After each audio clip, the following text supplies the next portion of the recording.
friends, and welcome to another episode of Your Math Class. And this lesson, lesson number 8, we're going to be talking about the perimeter of simple shapes. So a simple shape is a shape that's not attached to another shape like a composite shape is, and it's a triangle, a square, a rectangle, or a parallelogram. A circle wouldn't necessarily be called a simple shape because it does have a circumference and it requires a little bit more knowledge of formulas in order to calculate the perimeter of it. So these are what we consider simple shapes. So we talked about this in lesson number 1 and lesson number 2, and it's the perimeter. The perimeter is the distance around the shape. Over the last couple lessons, you've been working on area. And for the next couple lessons after this, we'll be working on perimeter of all these different shapes. So in order to calculate the perimeter of a simple shape, it's simple. You take all the sides, like in a triangle, the sides are 3, and you add them together to get the perimeter, unlike area where we do multiplication. The same thing goes for a square or a rectangle, and the same thing goes for a parallelogram. Remember to keep in mind the different metric unit used in the shape.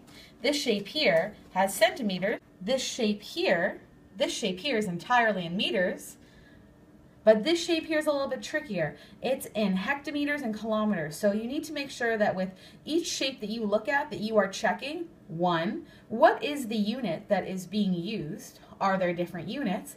And 2, you need to read the question because sometimes the question is going to say to you, please calculate this shape's perimeter or this shape's area in kilometers, hectometers, or centimeters. So make sure you read all the directions. My first shape here is a rectangle, and the first thing I'm going to look at is if my question says on the top, please calculate this in centimeters or please calculate this in millimeters. It doesn't say anything like that, so I can choose which unit I want to use. So the first thing I notice is I've got centimeters and I've got millimeters. So I have to choose which one to work with. I'm going to choose to work with centimeters, and what I'm going to do is this.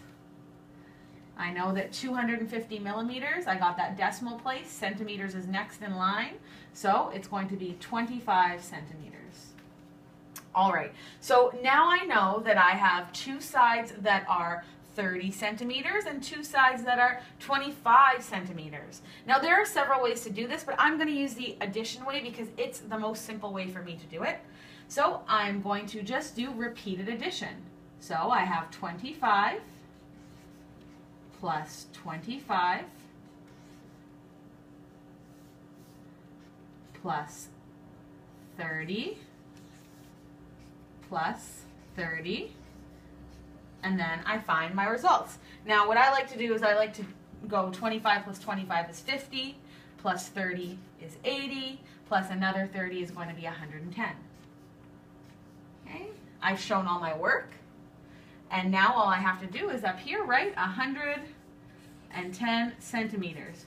Notice I'm not going to write the word or the letter, the number 2 up here above centimeters because I don't need to, because I'm not calculating the area, I'm calculating a distance around.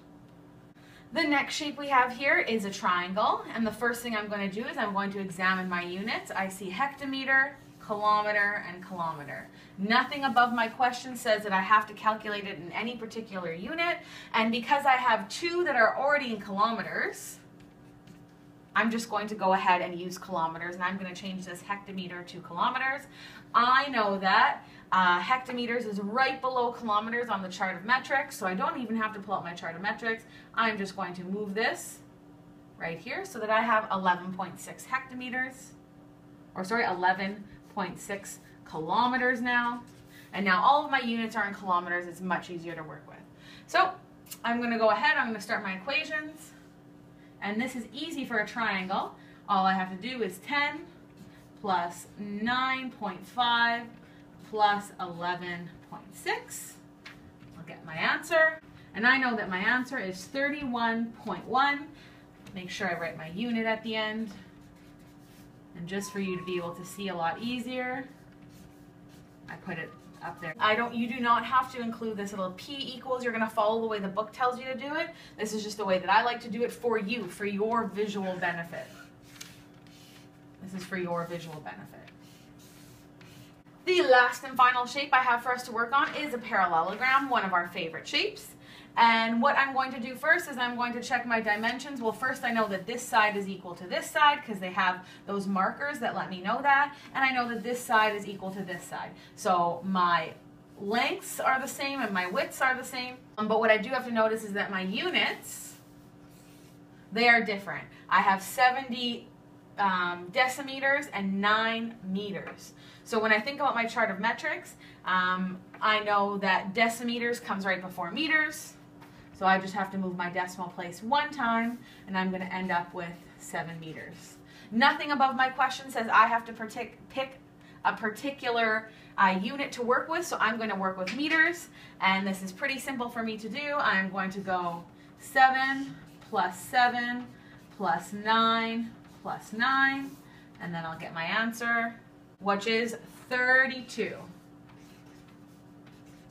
I'm going to put it up here. 32 meters is the perimeter of this shape. Don't forget, my friends, that perimeter is all sides added together.